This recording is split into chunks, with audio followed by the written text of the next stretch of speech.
Rio was a birthday gift I bought for myself. At 24, and as the middle child of 3, birthdays were no longer a celebrated, gift-filled event so much as a wellness check systematically performed by each member of my family and a couple of my closest friends. For the last couple of years, I'd used birthdays as an excuse to get myself a gift that I'd been fawning over all year that I couldn't regularly justify on my tight budget. This year, I knew it was going to be a dog.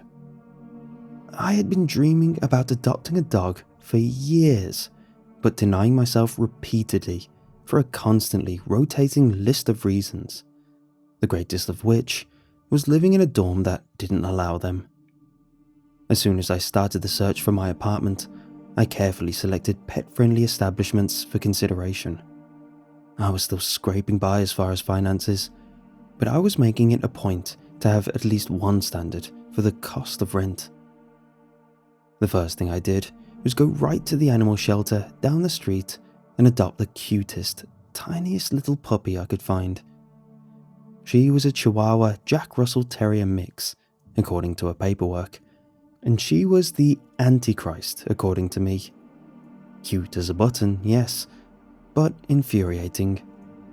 She had endless energy and demanded to be played with, walked, and carried around in a never-ending cycle. As a full-time employee nabbing hours anywhere I could to plow through student loans, I had neither the time nor energy for her endless demands and pea-sized bladder. Speaking of bladder, house training did not make the small list of items on her agenda. She was far too busy chewing through every shoe, jacket, and bag I owned. It was my fault, really. I hadn't thought through what owning a puppy actually entailed until it was too late. I was away from home for far too long at work, so every day I came home to a flood of excrement to clean up and was too tired to play with a puppy that needed that sort of energy-draining attention. My anxiety mounted as I realized how awful I was at raising a puppy, and after a week and a half, I posted pictures of her cute face on my social media until one of my distant friends volunteered to give her a better home. It didn't take long. She really was adorable. At this point, I was ready to accept that my dreams of owning a dog were dead. I frequently daydreamed about adopting a retired service dog. She would be professionally trained, ideally by someone else who knew what they were doing, and allowed to accompany me anywhere I went, so I never had to worry about not having the time for her. I let myself get my hopes up for half the shift at work before spending my lunch break having them crushed by a Google search, which informed me that service dogs do not retire, but rather live out their lives with their owner, to whom they provide the necessary service. I sulked back to work after finishing my lunch and spent the rest of the day lamenting over the pet dog that would never be. Still, I was never the type to give up on anything. I was a problem solver, and I was tenacious. You should have seen my resume. And I was going to make this happen. After a bit more digging online, I learned that while you can't adopt a service dog, you can adopt a TSA dog or a police dog. The puppies who failed their tests and were deemed unworthy of the TSA or police force were up for adoption year-round, and from what I could tell, the retired dogs were given away based on the honourable dibs system. They almost always ended up with a police officer or TSA agent or a member of one of their families. I clicked on the application to adopt a puppy that was not up to snuff, but was immediately shut down by a long list of demands. The application had a wait list of almost 2 years and required 4 pictures of all the angles of the applicant's fenced-in backyard, which was necessary to even apply.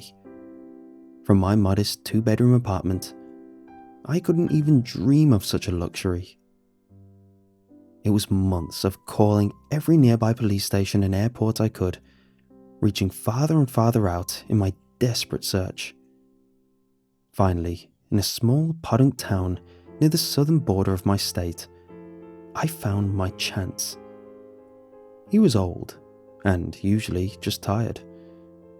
He had worked for the state for 8 years, when the police force expanded in response to a demand that had now fallen and was set up for adoption to the right taker. I insisted that I was the right taker, and that I would drive straight there immediately.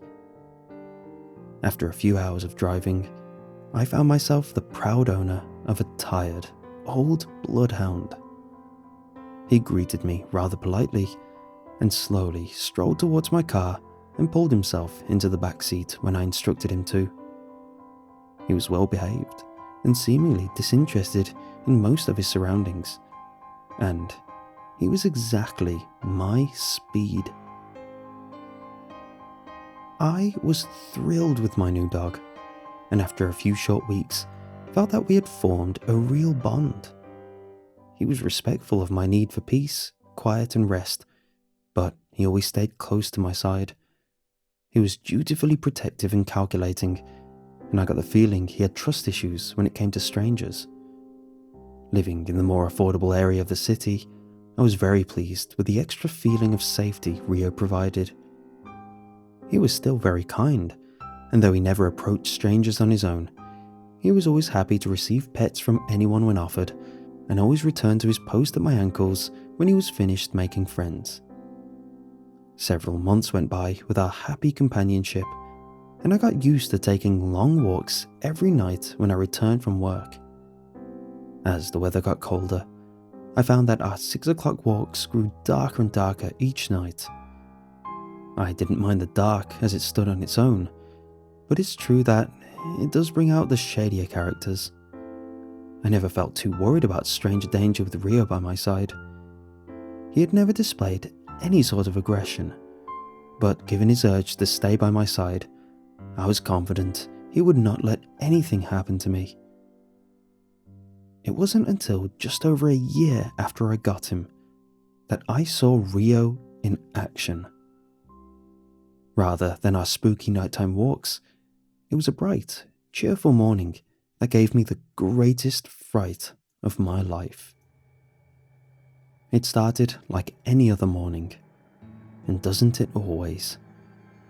I was walking with a bit of a skip in my step, energized by the early rise of the sun, when a car pulled up to the curb and slowed to a stop just next to me, rolling down their window as they did so. In the car was a man. He was somewhat ruggedly handsome, if only due to his kind smile and bright eyes. He opened his smiling mouth to speak, when Rio seemed to snap. He drove towards the car, and through my firm grip on his leash, had always been more of a prop. For the first time, he was tugging that leash taut, almost instantly foaming at the mouth with the ferocity of his barks and growls. He snapped at the air aggressively. I had never seen Rio act anywhere close to this upset, and I was in awe. "Oh my, I'm sorry, sir. I don't know what's gotten into him. I just adopted him, and he's older, so I'm still learning what makes him tick." I quickly apologized to the stranger, yelling over Rio's ruckus. The smile had dropped from the stranger's face, replaced with a look of fear and irritation. But he perked up at my explanation, looking more understanding. "Say no more. I've adopted a few pets of my own. They really can be a handful before you let them know who's boss. Anyway, I was going to ask for directions, but you seem to have your hands full, and I don't want to upset this guy any further." The stranger gestured towards Rio jovially, before reaching down to replace his hand on the gear stick. I smiled in response to his statement, careful to remain assertive and calm as I observed the necessary details of the situation. "Sorry again. Wish I could help. Good luck," I responded apologetically. He nodded politely and pulled back onto the road, driving away a bit more quickly than necessary. I was careful to keep my smile plastered on as I watched him drive away. I hadn't the best memory, and I began chanting details to myself in my head, trying to commit things to memory. Short dark hair, brown eyes, well-trimmed beard, squared jaw, grey four-door sedan, plate number L3GE77. I crossed the street casually, heading out of sight as I pulled out my cell phone and dialed 911. When the operator answered, immediately asking for my location, I instead responded by regurgitating the chant I'd kept up in my head. Short dark hair, brown eyes, well-trimmed beard, square jaw, grey four-door sedan, plate number L3GE77. Sorry, my location is 13th Street at the Brigham cross section. I need you to get in touch with Deputy Charles North. He asked me to report to him. Please have the officer speak to him or someone from his unit before you dispatch them. He's in the Georgetown precinct. I took a deep breath after my short spewing of information, desperate to get everything across. I answered whatever question the dispatcher had for me as I briskly walked back towards my apartment, Rio in tow. I entered my home, locked the door, closed the blinds, and unhooked Rio's leash before disconnecting the call with the dispatcher. Rio laid down by my feet, pleased with himself for completing his job. As I sat silently in my fluffy recliner chair, I went over everything I told the operator to ensure that I followed all of the instructions given to me on the day of Rio's adoption by Deputy North in the event that Rio should ever behave in a certain way. There was something in that car Rio wanted me to know about. Though my dog was retired, Rio would never forget what he was trained for. Rio was a cadaver dog, trained to detect human remains.